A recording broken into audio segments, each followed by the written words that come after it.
G'day guys, this is Tier and welcome back to another Fallout 76 video. In this one I'm going to be breaking it down for you guys and explain what the top 5 best energy and elemental weapons are that you should definitely give a second chance and consider using primarily if you weren't already.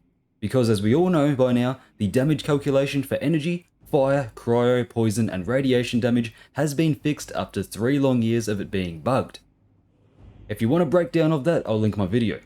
So, now that these damage types are working correctly on weapons and have essentially been buffed, you might not know how good some of these weapons have become.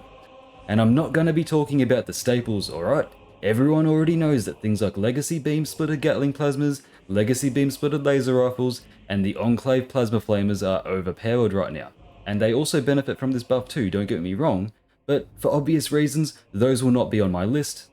I'm only going to be talking about the more obscure weapons you may not have thought about trying. Let's get into it.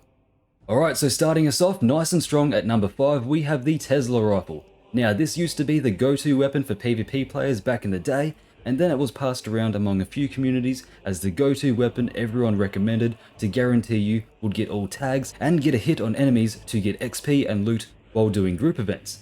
Now, since XP and loot is shared regardless of getting a tag in these events, that tactic is kind of moot. So what you might not have thought about doing is using this weapon as your main weapon.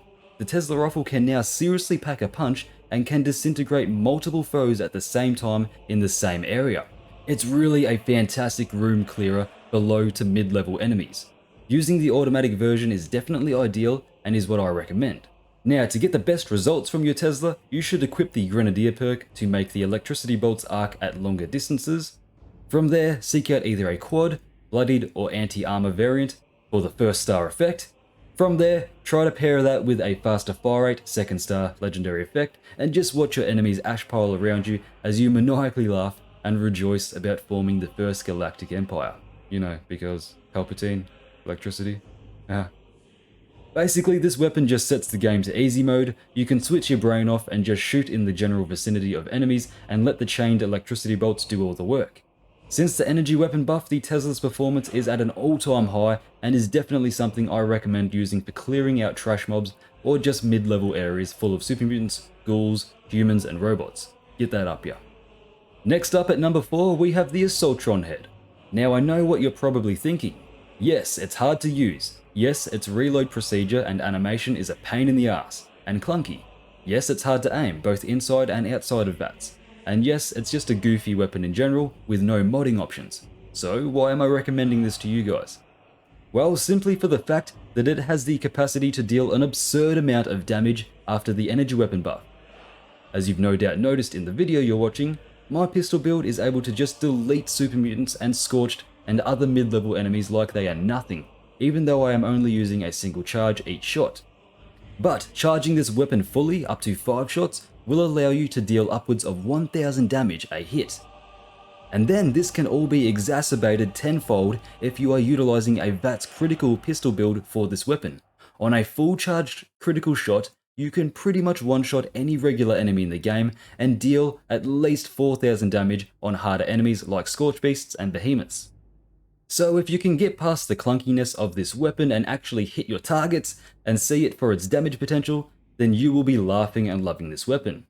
Ideally, as always, I'm going to be recommending either Bloodied if you're low health, or Anti-Armor, or Aristocrats if you're full health.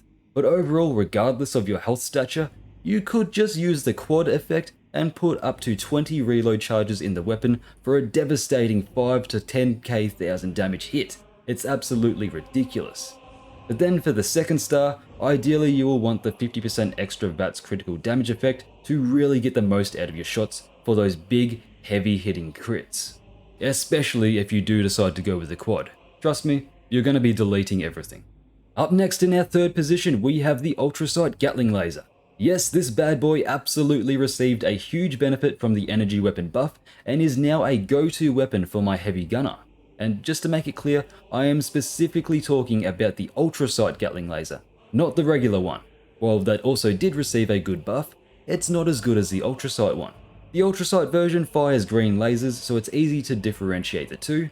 Anyway, the Ultracite Gatling Laser fires faster and deals more base damage than the standard counterpart, which is why I'm recommending it. From there, it can rapidly deal out a massive amount of sustained DPS on a target with its high magazine capacity of 500. This Gatling laser is definitely not a weapon you will want to miss out on. For the best results, I highly recommend using the charging barrels, which will boost your damage massively but reduce your fire rate massively as well. But don't worry, since the Ultracite version of this Gatling laser fires much faster anyway, it almost doesn't matter that we lower our fire rate with the charging barrel, especially if you do get the faster fire rate effect on this weapon as well. Which is why I said you can dish out such a massive amount of sustained DPS. Now when it comes to legendary effects, you'll either be aiming for bloodied if you're low health or anti-armor if you're full health. Nothing else really matters for this weapon. When it comes to first stars, then for the second star, try and make sure you get either faster fire rate or the Hitman's 25% more damage while aiming effect on top for even more DPS. Give this beast a go and enjoy the light show. Coming in at number 2, we have the Flamer. Yes, the Flamer received a monumental buff from this update and is now the highest performing heavy weapon in the game in terms of DPS. When we aren't considering legacies, the Flamer has the highest damage per second out of every heavy weapon. You will literally be melting your enemies before they have time to react, and while unfortunately this weapon still, for the moment, suffers from the short-range flame projectile bug, it is still a knockout weapon. While using the right Flamer with the right effects, you will find it commonplace to see damage numbers in the high 300s to 400s and possibly beyond if you take buffs. Now when you factor in how absurdly fast this thing spews out its napalm projectiles, and combine that with the massive damage potential, then you've got yourself a real winner here. For the best results, obviously you'll want to run bloodied for low health, that's just given at this point, and then for full health you'll want to be rocking anti-armor or aristocrats. And then obviously to top it all off, you'll be wanting to run the faster fire rate or damage while aiming effects for your second star. If you get all that, you'll be vaporizing the wasteland in no time with your Flamer. And then finally, at number 1, we have the Plasma Caster. This thing is a Wastelanders Gold Bullion exclusive weapon, which means you will have to complete Wastelanders and meet the Secret Service, where you will be able to then purchase this weapon's plans. There's plenty of full guides out there, so don't hesitate to look into it if you don't know. Anyway, this weapon is a bit different from all the other heavy weapons in this game. It acts more of a heavy, plasma-based sniper rifle than anything. It's slow firing, but has absolutely massive base damage.